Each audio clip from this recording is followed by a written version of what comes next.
আসসালামু আলাইকুম। আমি doctor Arifur Rahman Ashiq, orthopaedic surgeon.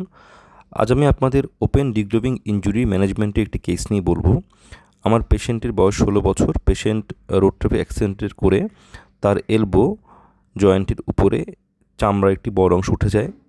তবে চামড়াটি শরীরের সাথে লেগে থাকায় এবং চামড়ার নিচে কোনো রকম কাদা মাটি বা কোনো রকম ডার্টি ওন না থাকায় এবং হেলদি টিস্যু থাকায় আমি এই স্কিনটিকে ভালো করে ওয়াশ করে এবং সবগুলো ময়লা টিস্যু ফেলে দিয়ে ওই স্কিনটিকে আবার গ্রাফটিং করে উক্ত জায়গায় প্রতিস্থাপন করি এবং পরবর্তীতে 14 থেকে 21 দিন পর্যন্ত গ্রাফটির নিয়মিত যত্ন নেই, ড্রেসিং করি এবং 21 দিন পরে পেশেন্টের এলবো জয়েন্টের মুভমেন্ট দিই এবং পেশেন্টের স্কিন গ্রাফটির 95 থেকে 98%ই টিকে যায়।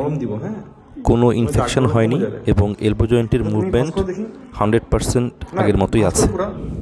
থ্যাংক ইউ সবাইকে সম্পূর্ণ কেসটি দেখার জন্য।